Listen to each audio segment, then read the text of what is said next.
Who is this irresistible creature who has an insatiable love for the dead? You know, it's Halloween.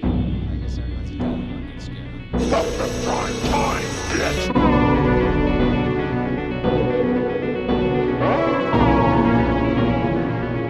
Gail's not here! I'm not interrupting anything, am I? You three look deep in thought. I said talk to me, damn it, or else I'm gonna throw you in the fire! You stupid bitch! You filthy slut!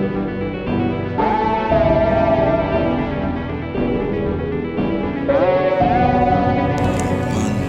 ugly motherfucker.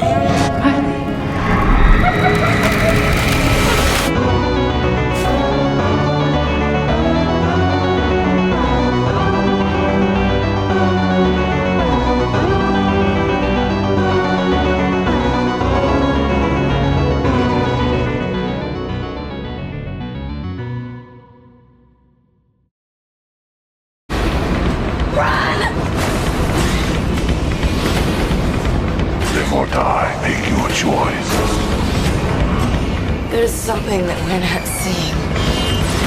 You did this. There's nowhere to go! Where is he? Welcome back to year 2 of Nerd Nation's Halloween Spooktacular.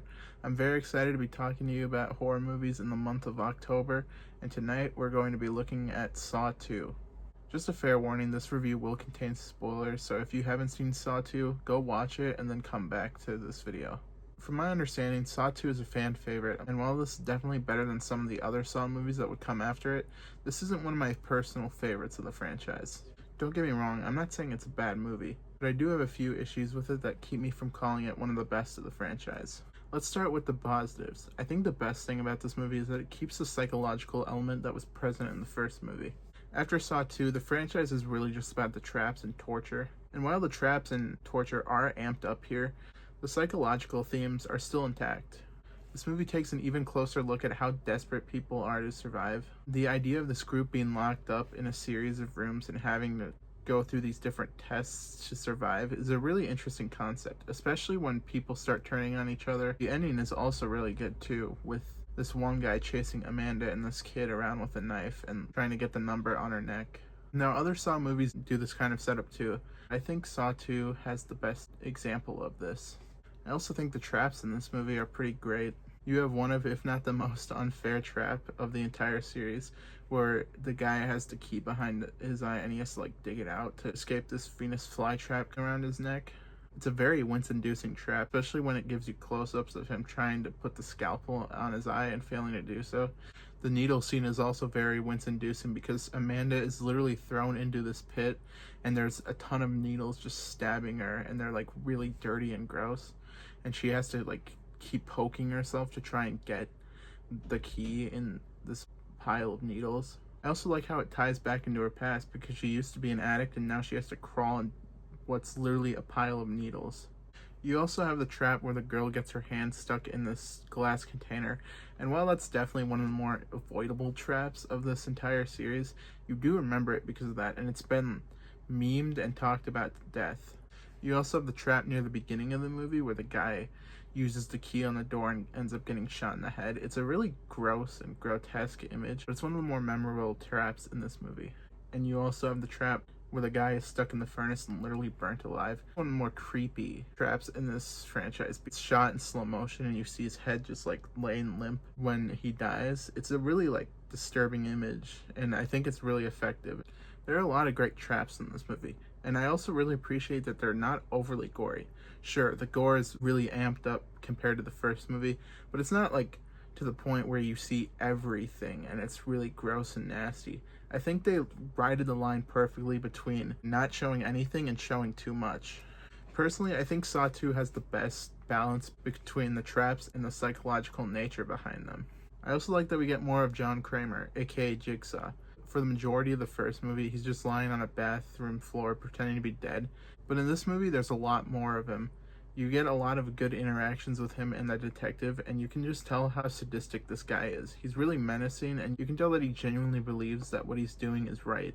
Tobin Bell is also excellent in this role, and that's what really makes John Kramer the horror icon he is. I don't think he would be nearly as iconic if he weren't played by Tobin Bell. Saw 2 also has probably my favorite twist of the franchise. At the end, you find out that Amanda, who has been tested for most of this movie and was also in the iconic reverse bear trap scene in the first movie, is actually an apprentice of Jigsaw and plans to carry on his work once he dies. This works really well because she acts really scared and caring towards the other people throughout the entire movie, but she occasionally lets the mask slip and reveals some information that makes you wonder, does she know more than she's letting on? You better start talking right now. What is this? It's a game. Ain't no fucking game! My man just got his head blown off! He's testing. Who's testing us? Jigsaw. Who the hell is Jigsaw? I think this was a great twist, and it really caught me off guard the first time I saw it. However, I do have a few issues with Saw 2. The first being the characters. Besides Amanda and Jigsaw, I really didn't have any connection towards the other characters in this movie. I think the best characters in the Saw movies are the ones where you have the most connection towards them.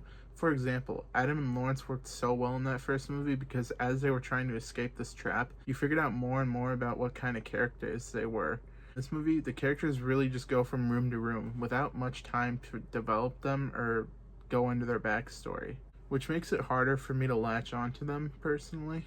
I also think that the story is pretty weak in general. Sure, it's interesting to see more of Jigsaw and to see these characters try and get out of the traps, but it really just feels like copy and paste from the first movie. I think James Wan did a lot better job with this kind of story in the first movie. So having it here with a different director that doesn't do it nearly as well just kind of makes it feel underwhelming. Overall, Saw 2 is a pretty good Saw movie.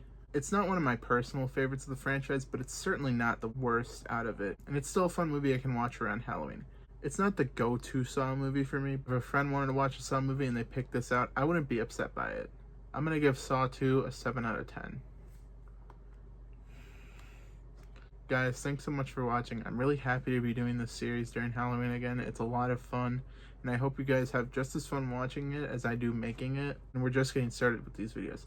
I have a ton more planned for the month of October, so make sure you keep an eye out for those. And with that said, I'll see you guys in the next video.